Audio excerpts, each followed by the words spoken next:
Maayong magbalantay.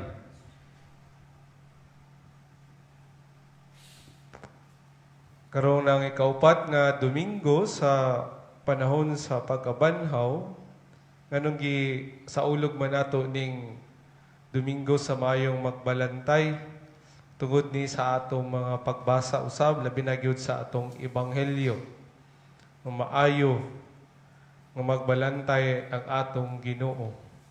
Siguro katong mga nasa sa tagsa-tagsa ka panimalay daghan na kay mog nadungog no karong adlaw kay sugod ganihang alas 6, alas 7, daghan kayog mga misa, live stream, daghan na kay mog nadungog diri karon sa San Miguel alas 9, so murag makaingon mo balik-balik na ning nadungog ninyo nga maayo nga magbalantay.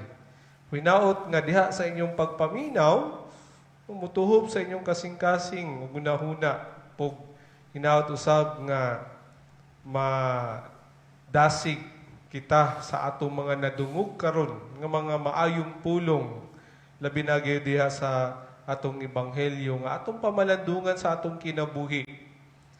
Kung maayong magbalantay atong Ginoo, nganong maayo man siya. Nganong naaman yun ning pulong nga maayo. Sa mga Hudeyo, ang mga magbalantay sa karnero, maayo gayon. Tungod kay nag-alagad sila, nag-amuma, nagpangga sa mga karnero nga ilang gibantayan. Mo ni ang pinanindot nga pamalandungan nato nga unsa ning trabaho sa usa ka magbalantay, no?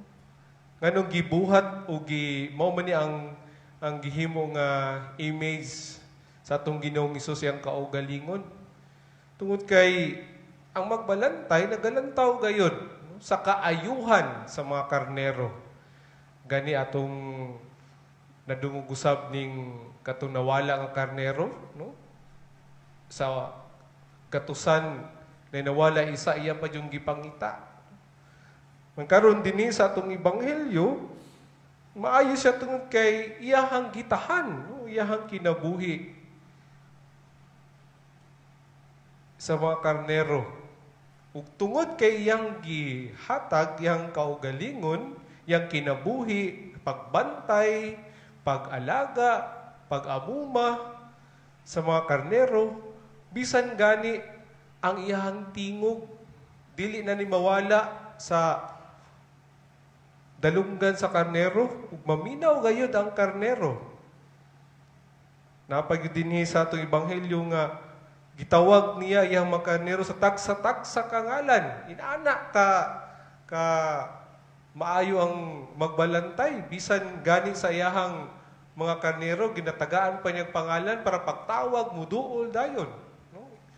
Kung usa ka tag-iya sa usa ka hayop na kung naagid iyahang panahon diha sa pagpangga sa hayop, no, ang labi na sining mga ero, no, example lang na kung nakay pet, no, mising ang imuhang tingog pagtawag niyo pagtaghoy muduol dayon.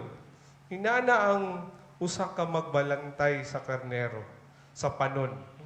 Nga bisan gani ang tingog mailhan dayon ug musunod ang mga karnero sa magbalantay. Dili sila musunod sa laing tingog kay kabalo sila nga kining tinguga nga mao gyud magpangga, no, magprotekta kanila. Ug mo ni ang pagpadayag ni Hesus sa iyang kaugalingon alang kanato. Labi na karon sa atong atubang nga krisis, magkunaw na kita nga natay Ginoo nga maayo magbalantay. Nagalantaw sa ato. Galantaw unsay maayo alang kanato. Hindi ta niya biyaan. Ug labaw sa tanan nga isip mga membro sa panon, kitang mga katawhan sa Dios, kini panahon nga maminaw ta sa Ginoo. Sama sa tinuod nga mga karnero, naamta tay kasing-kasing, una-una nga maminaw ta sa Ginoo. Labi na ning mga pulo nga atong madungog, nga alang sa atong kaayuhan. No, gitawag gani ni nga maayong pulong, good news, maayong balita, ebanghelyo. So naon tatay dakong panahon, labi na karon nga nalata sa atong tagsa-tagsa sa balay, no? Nga natay dakong panahon sa pagbasa, pagpaminaw sa pulong sa Dios. Kay siya sa kanunay nagpangga kanato, nag-amuma kanato. Isip mga membro sa panon, no? Kung natay dalunggan, maminaw ta sa Ginoo sa atong buhaton usab. Kay mao niya nga ang bukasyon, no? Isip membro nining dakong katilingban ning pamilya sa magtutuo. Naatay responsibilidad usab sa pagpaminaw unsa may atong misyon. Dili lang ta mag-ampo sa bukasyon sa pagkapari, pagkarelyoso. Bukasyon nato isip mga Kristiyanos. Nga andam ta maminaw ug mutuman sa mga pagpanunod.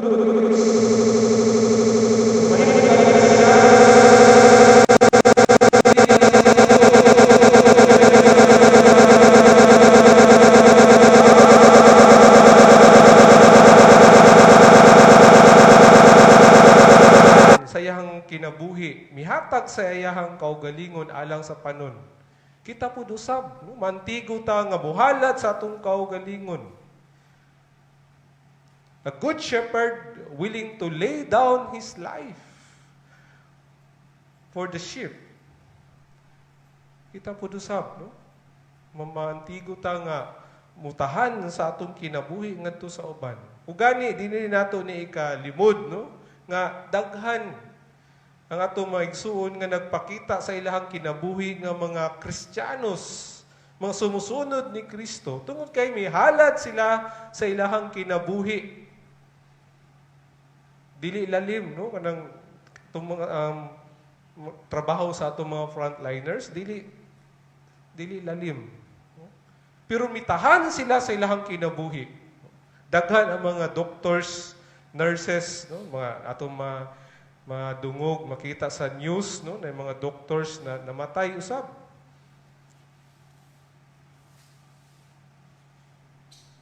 Atong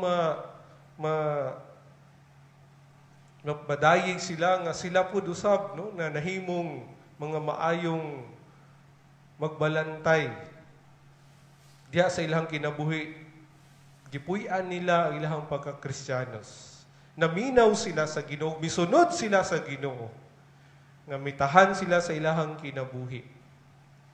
Gani, dili nin siguro ang uban nakakita ni ani sa Facebook nga naiusa ka doktor dito sa US nga iyahang anak, nga baby pa, mga 4 to 5 years old, naka-COVID. Man tungod kay isip usa ka inahan, no? Maluoy siya sa iyahang anak nga maglisod og ginhawa. Usa ka doktor, no? Di niya mapadayag sa iyahang anak nga naguol siya. Pero grabe sa iyahang sakripisyo, no? Giubanan niya iyahang anak. Ugani tungod sa kaluoy grasya sa Dios na ulian, no? Iyang anak pati siya. O willing na pud siya karon nga nihatag siyang kaugalingon mo alagad ngadto sa uban. Ang katong istorya sa usa ka inahan nga doktor kay pakita niya iyang pagtahan sa iyang kinabuhi sa usa ka pasyente tungod lang siguro pod kay iyang anak. Pero sa paghuman na sa naayo na iyang anak, dito na pud siya sa laing pasyente. Mitahan pud siya sa iyang kinabuhi. Ugmo ka na ang pagsaulog nato karong adlaw sa Domingo sa Maayong Magbalantay nga kita andam ta maminaw sa atong tinuod nga magbalantay ug musunod kaniya. Nga diha sa atong kinabuhi isip mga Kristiyanos mo ni atong bukasyon ang atong pagka-Kristiyano nga mubuhat ta sa pagpanudlo ni Kristo nga andam ta mutahan sa atong kinabuhi ngadto sa uban. Kung mag-ampo kita nga dili lang managhan no, ang atong mga pari, mga madre, mga bukasyon sa pagkarelyoso, bukasyon usab sa maayo nga kinabuhi nga minyo. No? Kay ang kinabuhi nga minyo, bukasyon usab. Nga diha sa kinabuhi nga minyo, na ang inyong kinabuhi nga Kristiyanos usab. Mapakita diha sa inyong panimalay ang kinabuhi nga Kristiyanos, nga anda mo maminaw sa mga pagtulunan o pagpanudlo ni Kristo. Kay Kristiyanos, sumusunod ni Kristo. Amen.